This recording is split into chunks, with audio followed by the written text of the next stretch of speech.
with just this image. I want you just to look at this image and just try to feel that feeling that that boy is feeling right now.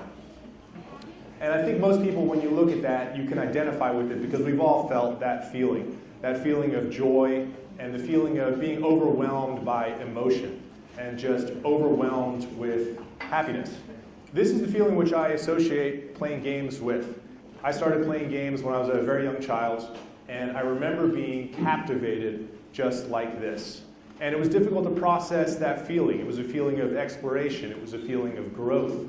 It was a feeling of being challenged and having to find creative solutions to problems. And it was this feeling that I've had for most of my life and which has led me into the game industry. So this feeling is really where it all starts. This is how I got into the game industry, and this is what I associate games with. This is an image from the 1980s. This is not me and my sister, but this is basically how I grew up. I grew up playing Nintendo games, sitting on the floor, exactly like this. And so this is what I associate my history of games with. I know that many of you probably didn't grow up like this. This was not a part of Chinese mainstream culture in the 1980s. Where I'm from, when I was a child, all of my friends were playing games like this. This was a very common way for American children to grow up. As you guys know, children now are growing up just like this, except they're not holding a controller, they're holding a cell phone. Everybody here has a smartphone. If you guys have kids, you probably have kids who play games on their smartphones. This is the way that the younger generation learns to adapt and grow and confront new challenges. But when I was a child playing games, it really concerned my parents. Specifically, my parents were very afraid that games would have a negative impact on my growth and development. And this is kind of what they felt like. They felt like, well, what's really going on here with games? Are games good for our child? Are they bad for our child? What are the dangers that we should be aware of? All I wanted to do was play games.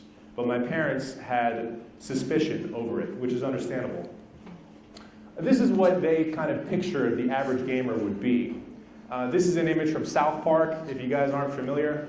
Many people in mainstream society consider games to be a very dangerous, negative element on society. And that feeling is particularly strong here in China, especially right now. And I'll talk about why in just a moment, but this perception of a gamer as a slovenly, unhealthy, overweight, lazy, unproductive person is a very dangerous one. And I believe that in most cases it's incorrect. I believe that games are a force for good. And I've only strengthened that feeling in the 8 years that I've been working inside the industry. Inside China, this is a particularly serious problem. This image is a young Chinese child who suffers from video game addiction, who is in an addiction treatment camp. And as you can see, he has this horrific apparatus on his head. I find this kind of thing terrifying, and I think you guys do too. But this is a very serious social problem which China is addressing right now.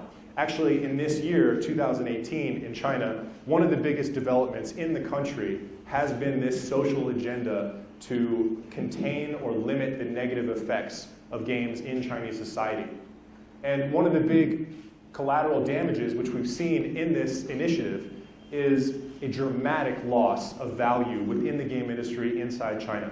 You guys maybe have seen headlines about Tencent in particular. This year they've lost $220 billion US in public value.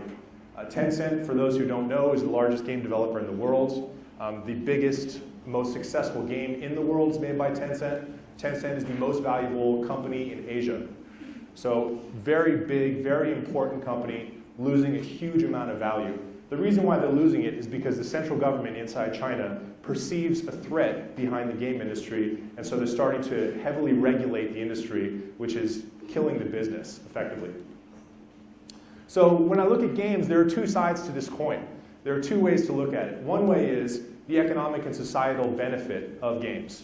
That is that the gaming industry is a very large industry. It's larger than the music industry. It's larger than the movie industry. It is enormous. So it's very valuable in a lot of ways.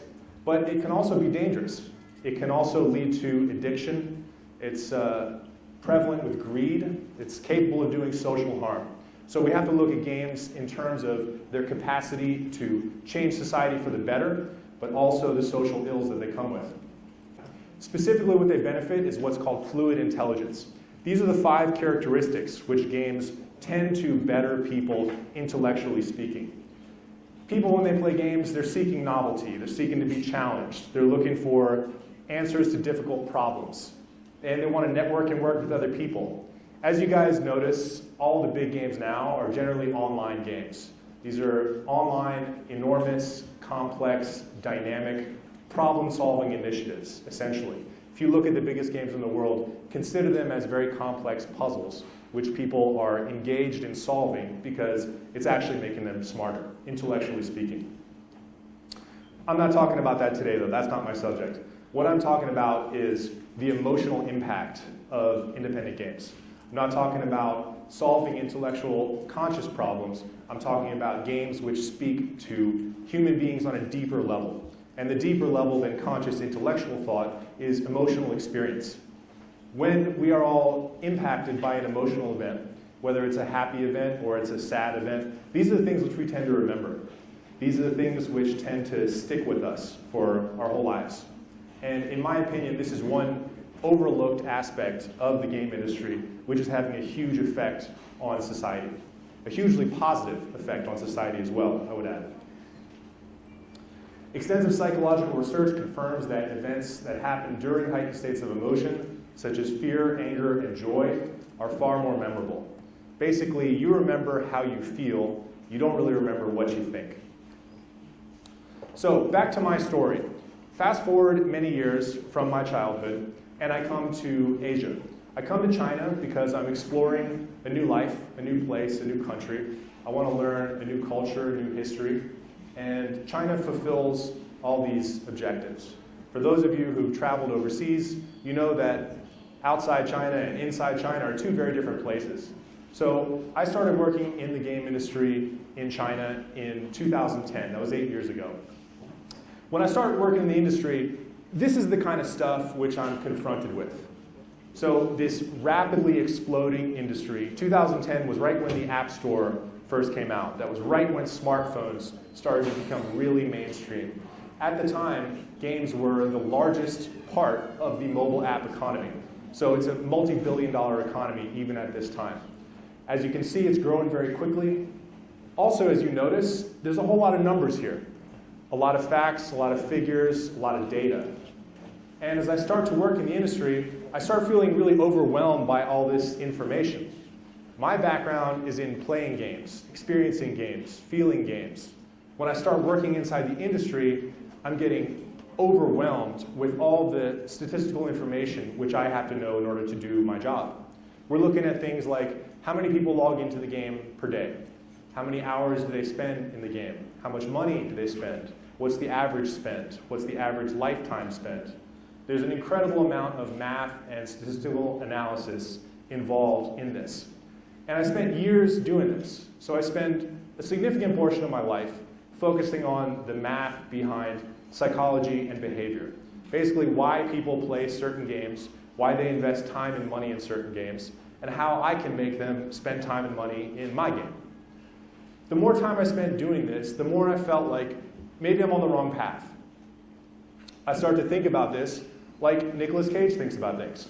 I started to think, maybe there's another side to this that I'm really missing.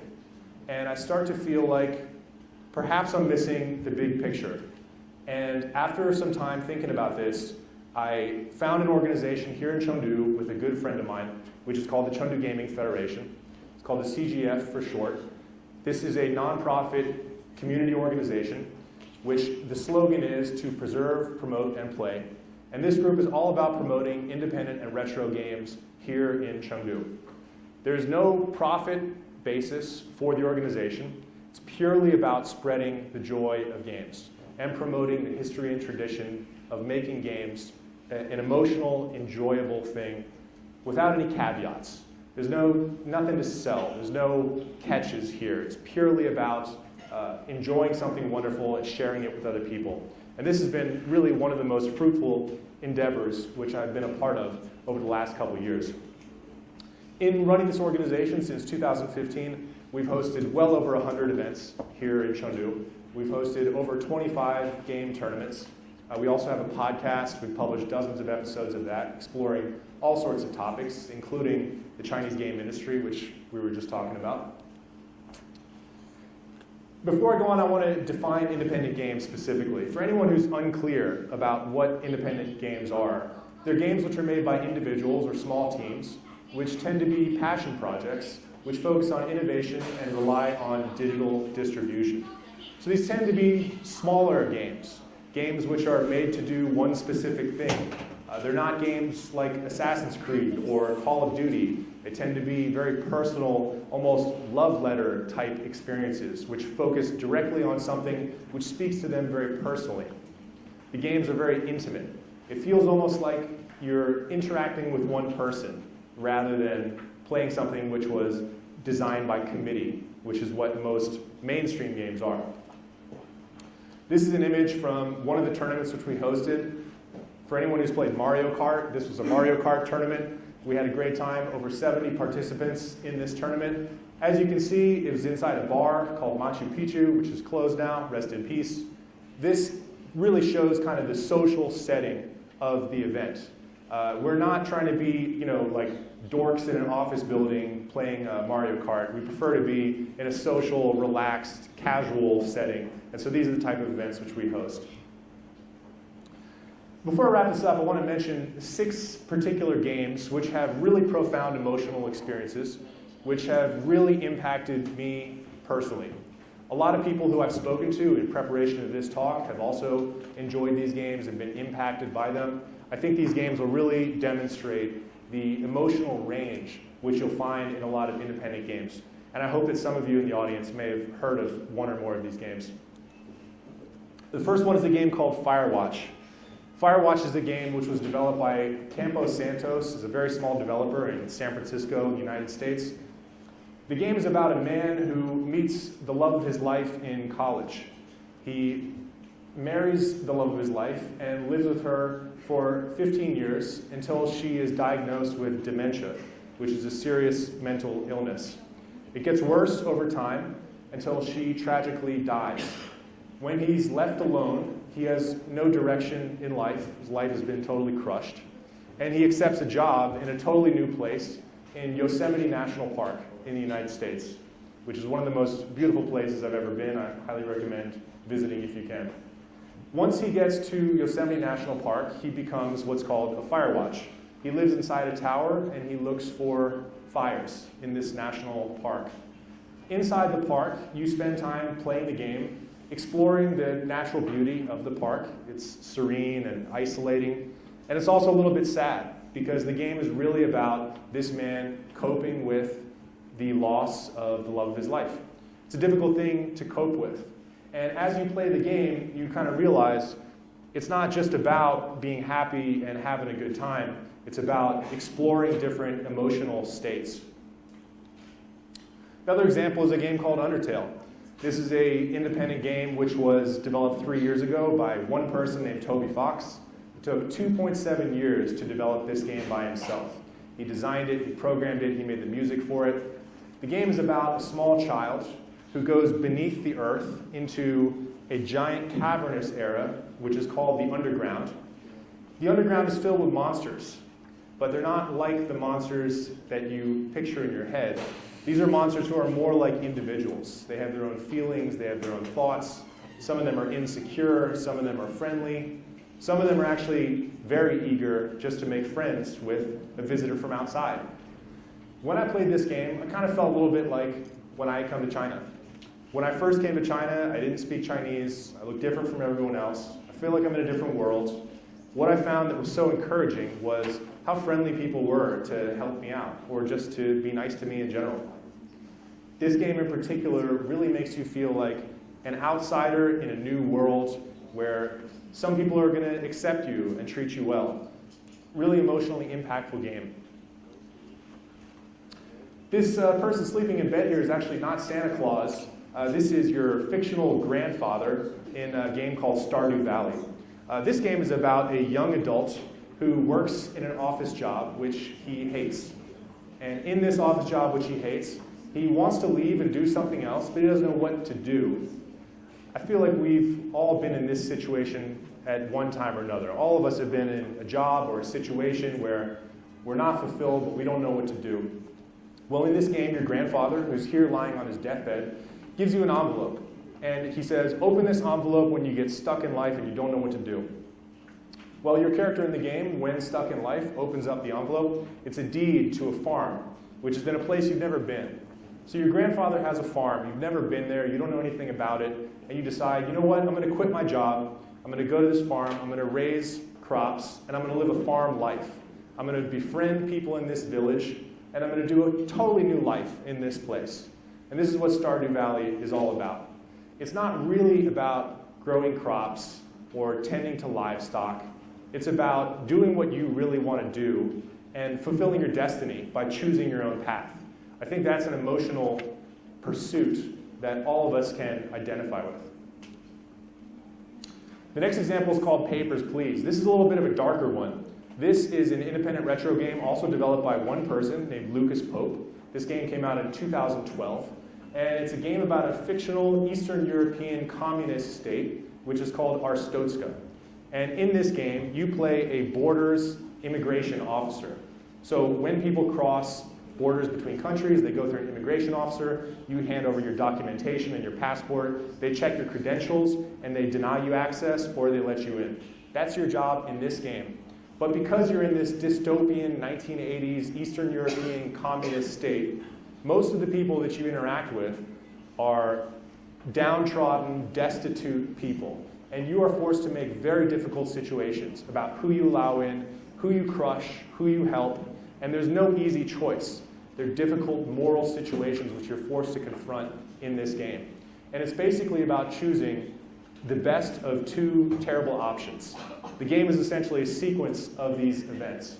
And I found it very interesting and valuable to explore these moral questions where there are no easy answers. I think the reason why it's so valuable is because we face these type of situations in our regular life all the time.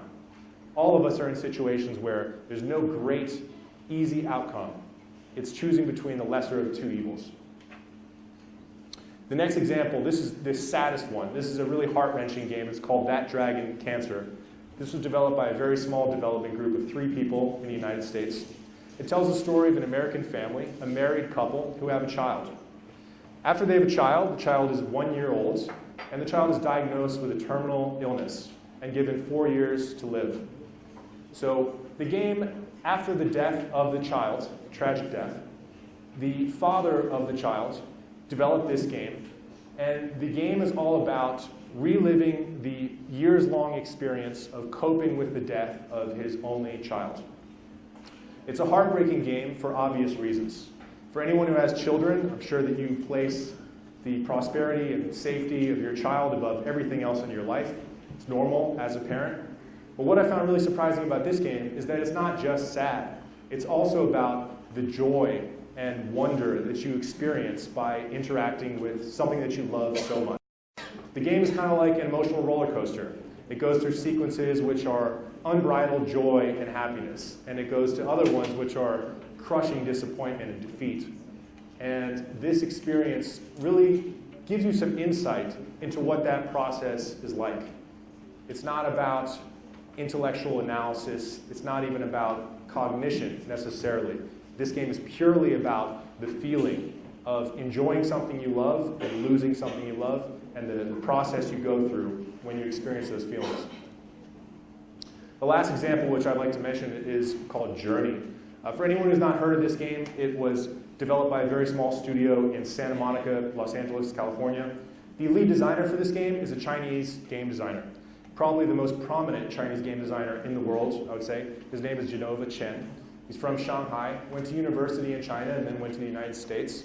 This game was published by Sony. It was exclusive to the PlayStation 3, later re-released on PlayStation 4. This game is really a metaphor for facing challenge and adversity in your life. This character who you see here is the main character in the game. You never learn his or her name. You never know if it's a man or a woman, or an adult or a child. There's nothing said, there's no one met. The game is purely about seeking this mountain, which you see in the back. And everything in the game is a metaphor for facing adversity and hardship.